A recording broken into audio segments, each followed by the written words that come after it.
Xitoy Tayvandagi mustaqillik tarafdorlarini ogohlantirdi.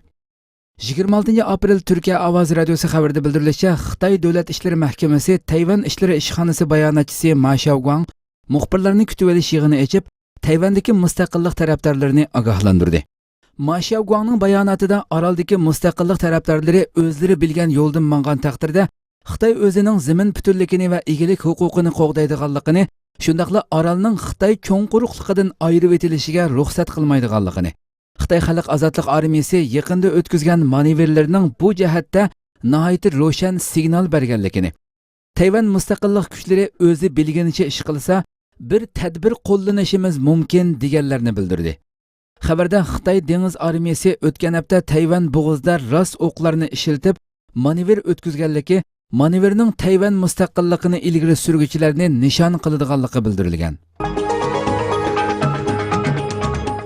Amerika parlament a'zosi Amerika hukumatiga chaqiriq qildi. 25 aprel China oid to'rini xabar qilishicha, Amerika parlament a'zosi Xalqaro kishilik huquq tashkilot komitetining raisi Chris Smith Amerika hukumatini Xitoydagi insoniy dafsandachilikka sukut qilmaslikka chaqirdi.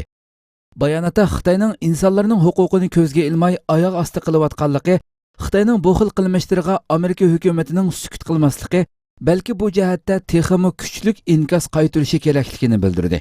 Amerika parlamenti ijroiya komitetining Xitoy ishlariga mas'ul raisi Smith bu haqda to'xtalib, Xi Jinpingning qarorsiz rais bo'lish ahvolining muqimlashishiga agishib, Xitoyning bostirish siyosati barg'ansiri eg'irlashib, Sharq Turkistonda necha yuz ming Uyg'ur atalmish tarbiyalash lageriga sababsiz qamalib, kishilik huquq aktivlari qattiq ta'qib ostiga elindi. Nurg'un begunoh kishilar izdiraksiz yo'q qilindi. Xitoy burunqidan texmi sistemali holda xalqning diniy erkinlik, fikr erkinligiga qattiq buzg'unchilik qilyotidi. Bizdek erkin jamiyatda yashayotgan kishilar bu fursatdan foydalanib, Xitoyning bostirishiga uchragan insonlar tarafda turib, haqqoniyatni so'zlashimiz lozim deganlarni bildirdi. Amerika parlamenti a'zosi yana ta'kidlab, dunyo xalqi biz amerikaliklarning o'z davlatlari tarafidan bostirishga, echinishlik azoblanishga uchrayotgan xalq uchun ko'krak kirib chiqalaydigan yoki chiqolmaydiganligimizni kuzatmoqda. Shunga Xitoyning insoniy huquq dafsandachiligiga amdi sukut qilmasligimiz, Amerika rahbarlari konkret masalalarni Xitoyning oldiga cho'qim qo'yishi kerak deganlarni bildirdi. Sharq Turkistondagi qozoqlar haqida yuqori darajaliklar yig'ini ochildi. 25 aprel China oid to'rini xabar qilishicha, Otayurt jamiyatining tashkillashi bilan Qozog'istonning Olmaotada Xitoy rejimining Sharq Turkistonda elib berayotgan rahimsiz bostirishi va qozoqlarning ahvoli haqida yuqori darajaliklar yig'ilishi elib berildi. Yig'ilishga xalq tashkilotlari, kishilik huquq aktivlari va Qozog'istondagi yuqori darajalik siyosiy arboblar qatnashdi. Yig'ilishda Xitoy kommunistlarining Sharq Turkistonda elib berayotgan e'tiqod va madaniyat assimilyatsiyasi tafsiliy muzokara qilindi. Hamda Qozog'iston prezidenti Nursulton Nazarboyevdan Sharq Turkistonda Xitoyning bostirishida qolgan qozoq qarindoshlar masalasining hal qilinishi talab qilindi. Xitoy Sharq Turkistonda qo'y go'shi bilan cho'chqa go'shini aralashtirib setishga majburladi.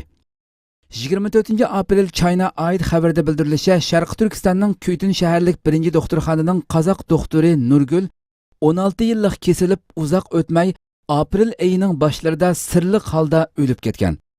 Xabarda Sharq Turkistonning Kuytun shaharlik birinchi doktorxonaning 50 yoshlik tibbiy xizmat bo'lim boshlig'i Nurgul xonim bu yil 1-oyning oxiri zo'ravonlik, diniy asabiylik ideyasini tarqitish, tashviq qilish qatorliq tuhmatlar bilan Xitoy soqchilari tomonidan tutqun qilinib 3 oy o'tganda 16 yil hukm chiqarilganligini, 20 aprel uning sirli holda o'lib ketganligini oshkorlagan. O'zining ismini oshkorlashni xohlamaydigan bir shohid mazkur doktorning Xitoy tomonidan tutqun qilinish sababini bayon qilib, Nurgul doktorning uyi oldida bir qassob do'konining borligini, Xitoy rejimi mazkur do'konning egasini cho'chqa go'shi bilan qo'y go'shini aralashtirib setishga majburlab, cho'chqa go'sh bilan qo'y go'shini aralashtirib sotganligini. Bu ahvolni ko'rgan Nurgul doktor do'kondorga nima uchun cho'chqa go'shi bilan qo'y go'shini aralashtirib setish sababini so'rab norozilik bildirganligini. Dal shu paytda tuyuqsiz bir qancha Xitoy soqchisi paydo bo'lib, Nurgul doktorni tutib ketganligini oshkorlagan. Mazkur shohid yana Xitoy rejimining Nurgul doktorning oilasiga Nurgul doktorning o'limi haqidagi uchurni sirtqa oshkorlab qo'ysa bo'lmaydiganligi haqida tahdid solganligini, Nurgul doktorning qo'y go'shi bilan cho'shqi go'shini bir do'konda sotgan do'kondorga norozi bo'lib qilgan ikki og'iz so'zining kishining aqliga kelmaydigan to'kmatlari bilan 16 yil kesilishiga hamda o'lib ketishiga sabab bo'lganligini Xitoy rejimi oldingi asrdagi atalmish madaniyat inqilobida Sharq Turkistondagi qozoqlarni qo'y go'shi bilan cho'shqi go'shini aralashtirib setishga majbur qilmaganligini, biroq hozir bu holatlarning Sharq Turkistonda amaliy yuz berayotganligini, Xitoy rejimi hozir Sharq Turkiston xalqini hayvondakmi ko'rmaydiganligini, Xitoy rejimining atalmish tarbiyalash lageriga tutqun qilish harakati texmo ig'irlashib borganligini oshkorlagan. Beijing Washingtonning Huawei qaroriga norozilik bildirdi. Beijing Amerika Qo'shma Shtatlarining Xitoyning aqliy fon ishlab chiqaruvchisi va telekom shirkati Huawei ustidan tekshirish elib berish qaroriga norozilik bildirdi.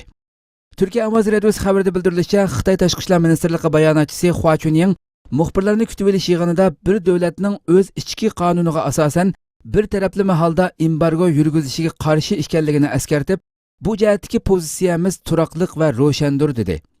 Hua Chunying Washington doiralarining chet ellik mablag' solg'uvchilarning Amerika savdo sohasiga bo'lgan ishonchisiga texmo ilgirlab ziyon yetkazmasligini umid qildiganligini eskartib, xalqarалық selinma va savdo shirkatlarining normal, adil, o'zaro foyda yetkazish prinsipiga tayanib qilgan ishlariga ziyon yetkazmanglar deb chaqiriq qildi.